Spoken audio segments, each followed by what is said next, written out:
Mengonsumsi makanan tinggi lemak dan kolesterol kerap mengundang permasalahan pada pencernaan kita ya pemirsa.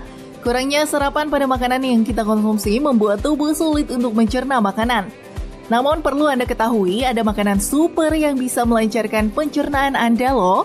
Berikut ulasannya. Pertama ada pepaya. Buah yang satu ini memang dikenal akan kandungan tinggi serat. Selain itu, pepaya mengandung enzim papain yang bisa meluruhkan makanan sehingga pencernaan Anda menjadi lancar. Selain itu, mengonsumsi pepaya juga ampuh untuk mengatasi gejala irritable bowel syndrome seperti kembung dan juga konstipasi. Selanjutnya ada yogurt. Ketika perut dalam kondisi yang tak beres, cobalah mengonsumsi yogurt ya pemirsa, sebab yogurt mengandung prebiotik dan juga bakteri baik, sehingga mampu menyelesaikan masalah pencernaan seperti kembung hingga diare. Jangan ragu untuk mengonsumsi yogurt ya. Selanjutnya ada jahe. Sensasi menghangatkan ketika mengonsumsi jahe ternyata juga ampuh untuk mengatasi sembelit di tubuh kita. Mengonsumsi rebusan jahe mampu membuat usus kita bergerak lebih cepat dalam mencerna makanan sehingga ampuh mengatasi makanan yang tersendat ketika dicerna. Jangan ragu untuk gunakan rimpang yang satu ini ya. Kemudian yang terakhir ada buah pisang. Sudah tahukah Anda kalau pisang menjadi makanan terbaik untuk pencernaan manusia? Kandungan potasium dan juga elektrolit dalam pisang bisa melancarkan pencernaan Anda. Bahkan pisang juga bisa mencegah diare loh. Terima kasih banyak Anda masih bersama kami di Hidup Sehat. Nah, kali ini tadi pertanyaan yang belum terjawab ya. Sempat agak sedikit nanggung atau kentang ya gitu ya dok ya. Pertanyaannya adalah pertanyaannya tadi sempat mengenai dia menjadi gejala tertentu nggak sih dok kalau diare berkepanjangan ini gitu. Jadi dia akan menjadi gejala tertentu, ada gejala-gejala tertentu gitu dok untuk penyakit yang berbahaya gitu dok. Iya, jadi kalau misalkan dengan diare disertai gejala-gejala yang lain, bisa jadi itu tanda bahaya juga. Misalkan diare disertai buang air besar berdarah, jadi ada darahnya. Nah itu harus hati-hati, itu jauh harus lebih waspada. Atau misalkan diare disertai nyeri perut yang semakin hebat, nah itu juga bisa menjadi tanda bahaya gitu. Jadi harus waspada.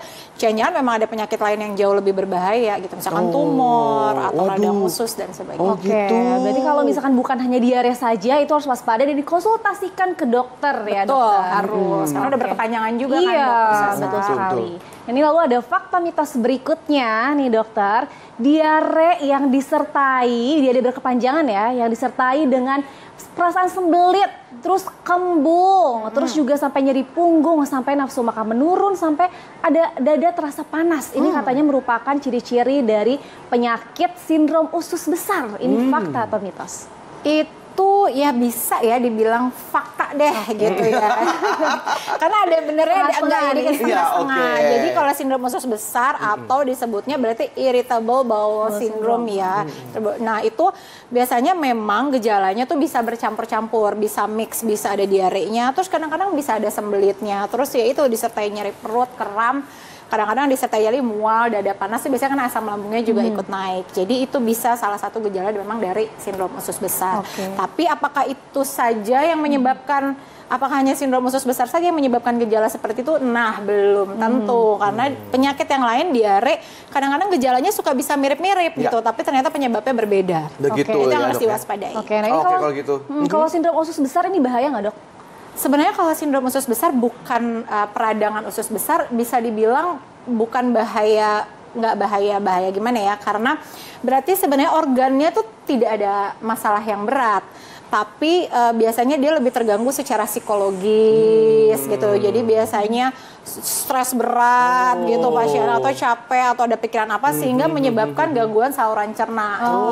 Gitu. Jadi psikologis itu ngaruh juga ya. Ngaruh sama saluran Baik dok, cerna. kalau gitu minta tolong nih tipsnya nih dok ya supaya membedakan diare biasa, radang usus dan bagaimana caranya mengatasinya sebelum kita akhirnya memutuskan untuk ke klinik atau ke dokter gitu, Dok. Oke, jadi kalau kita ada diare, ini terutama diare berkepanjangan, pas diare di awal-awal hati-hati, yang harus kita sangat waspada adalah dehidrasi, itu yang paling penting. Jadi jangan lupa memenuhi kebutuhan cairan pada saat diare.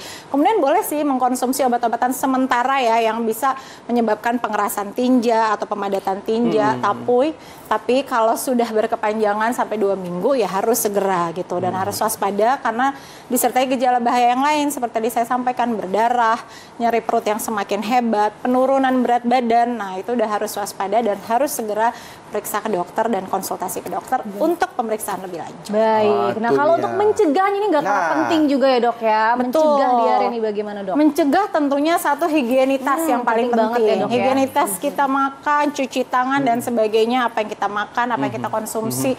Terus adalah pola hidup sehat. Nah, itu juga paling penting. Jadi itu mencegah untuk terjadinya seperti radang usus gitu. Karena radang usus itu biasanya disertai dengan pola hidup yang tidak sehat dan apa yang kita konsumsi gitu.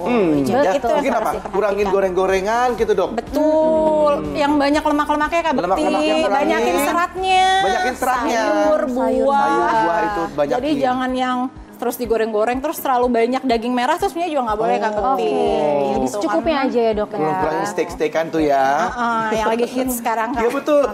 Dan jangan lupa juga dong olahraga dan tetap Itu dia. saksikan Kak Bekti. Iya, betul sekali ya. Saksikan Hidup sehat. Betul sehat ya. Betul sekali. Terima kasih banyak, Dok. Terima kasih banyak, Dokter Firly. Ya, pemirsa, itu dia tadi mengenai diare yang pencegahannya, pengobatannya juga harus Anda lakukan dan tetap menjaga diri Anda tetap sehat. Jangan lupa kita juga masih memiliki informasi yang banyak. Jadi jangan kemana-mana, tetap saksikan Hidup Sehat mulai hari Senin sampai hari Jumat pukul 9 sampai jam 10 pagi hanya di TV One. Dan kalau Anda ketinggalan nih untuk episode kali ini, Anda bisa buka di laman tvnews.com. Saya Indra Bekti. Saya Dr. Sabrina, Indonesia Hidup Sehat. Sampai jumpa.